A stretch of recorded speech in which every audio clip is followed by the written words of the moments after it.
Pastor, vemos vários textos do Antigo Testamento se referindo a dízimo. Certo. E no Novo Testamento não. Sendo assim, nós não podemos chegar à conclusão de que o dízimo é uma prática reservada para o Antigo Testamento e não para o Novo?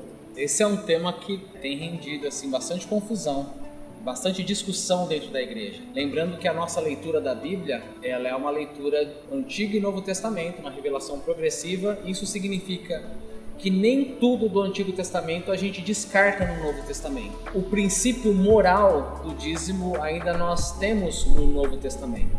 O dízimo é um princípio, inclusive, que existe antes de nação de Israel, antes de existir Moisés. Abraão deu o seu dízimo a Melquisedeque. Então é um princípio. Depois, quando é formado o povo de Israel, então Deus institui o dízimo. Não foi uma invenção de Moisés, uma invenção de Deus. Moisés institui o dízimo e o dízimo tem 3 propósitos no Antigo Testamento. Propósito religioso, ou seja, manutenção do templo do Antigo Testamento. Propósito social, ajudar o estrangeiro, o pobre, a viúva. E o motivo sacerdotal. Lembra que os levitas não tinham posses no Antigo Testamento, então isso serviria para sustentar os levitas. Quando começa o Novo Testamento, começa praticamente do zero, não tem templos, as pessoas estão se reunindo nas casas. Isso significa que não tem motivo religioso. No início da história da igreja no Novo Testamento, não tem motivo religioso. Consequentemente, não tem motivo sacerdotal, porque os apóstolos, somente depois, com o tempo, eles levantariam os pastores, os bispos, para trabalharem de tempo integral na obra. Mas em Atos ainda isso não acontece. Então não tem motivo religioso nem sacerdotal, mas o motivo social existe. E o motivo social você vê que a igreja compra a ideia. Eles vendiam tudo e deixavam aos pés do apóstolo. Então, à medida em que a igreja ela caminha na história, você percebe na história e até mesmo nas cartas de Paulo que surge um motivo sacerdotal. Isso nos leva a entender que as igrejas elas estão migrando das casas para os templos. A igreja está crescendo. Por isso que Paulo diz, o trabalhador é digno de seu salário, aqueles que presidem bem, aqueles que ensinam, eles merecem salário duplo. Com o tempo surgem então os outros propósitos do dízimo no Antigo Testamento. A gente não tem um ensino claro, explícito do dízimo no Novo Testamento, mas tem um ensino do apóstolo Paulo, em 1 Coríntios 16, quando ele fala a respeito da coleta. A coleta, o que era no Novo Testamento? A igreja de Jerusalém, os judeus estão passando por necessidades, estão passando por pobreza, fome, perseguição. Paulo passa pelas igrejas que ele implantou, recolhendo uma coleta para ajudar os irmãos de Jerusalém. Em 1 Coríntios, no capítulo 16, a gente percebe que existe muita similaridade entre a proposta de Paulo e o dízimo do Antigo Testamento. Era sistemático. Paulo diz, capítulo 16, versos 1 até 3, separe o dinheiro a todo primeiro dia da semana, ou seja, todo domingo. Acontecia todo domingo dízimo. Segundo, conforme a sua prosperidade. Então, Paulo aqui ele está evocando o princípio da proporcionalidade, que é igual do dízimo no Antigo Testamento. Cada um oferte de acordo com as suas posses. E depois, tem algo que é interessante, que na segunda carta de Coríntios, Paulo diz, que é o princípio da generosidade.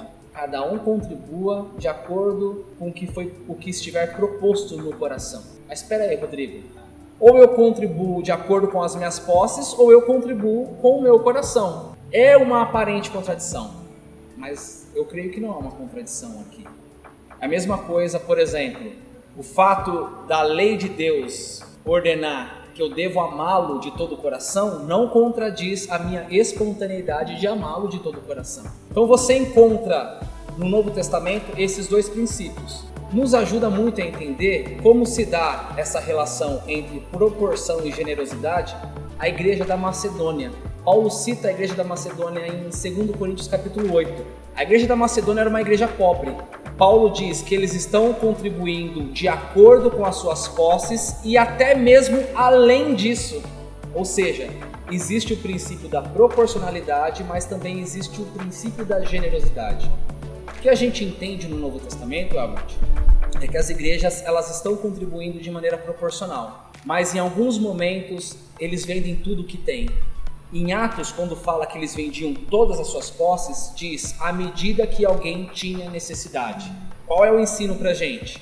Nós podemos contribuir na igreja de acordo com as nossas posses, mas nós devemos estar com o nosso coração aberto, porque em alguns momentos haverá necessidade e essa necessidade deve nos levar a contribuir tudo, além das nossas posses.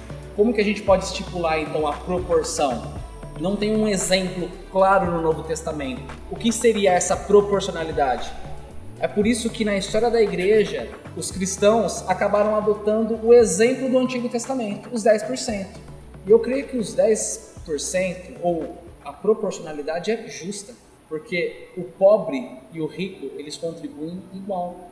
Faz com que os dois se sintam importantes dentro da igreja. Quando uma igreja pede contribuição, nós não podemos dizer que está havendo comercialização da fé? Não dá para negar que em alguns lugares nós nos deparamos com escândalos. Hoje os evangélicos, eles não são bem vistos por conta desse escândalo. Realmente, em alguns lugares, existe o comércio da fé. O apóstolo Pedro já tinha profetizado isso, na segunda carta. Olha, nos últimos dias farão comércio de vós. Só que tem uma frase que eu gosto muito de um pastor inglês chamado John Charles Riley. Ele diz assim: o mau uso de algo não justifica o seu não uso. Eu creio que se for usado da maneira correta, o convite à partilha, o convite à contribuição, eu creio que não é comercialização. A igreja ela tem custos, o templo tem gastos, conta de água, conta de luz. Nós temos numa igreja local pastores e missionários que deixaram sua vida secular para se dedicar integralmente ao ministério. Nem todos na igreja podem largar sua vida secular para servir integralmente no reino. Então eu creio que não é comercialização. Se é feito da maneira correta, é bênção. Se você é abençoado por uma comunidade, pelas programações ou pela estrutura que ela oferece, nada mais digno e justo do que participar disso contribuindo. Pastor, uma questão que eu vejo que muitas pessoas acreditam nisso: Deus abençoa ou deixa de abençoar uma pessoa na medida que ela contribui mais ou contribui menos, ou o dia que ela não contribui, a pessoa tem que ficar preocupada porque pode acontecer algo de ruim. Como que a gente tem que lidar com essa situação, com essa questão? Realmente, muita gente chega aqui na nossa igreja com essa mentalidade de que se eu não der o dízimo e se meu filho ficar doente, por exemplo, a culpa é minha porque eu não dei o dízimo. Nós não entendemos dessa maneira. É lógico que, por outro lado, existe sim o princípio da colheita e da semeadura.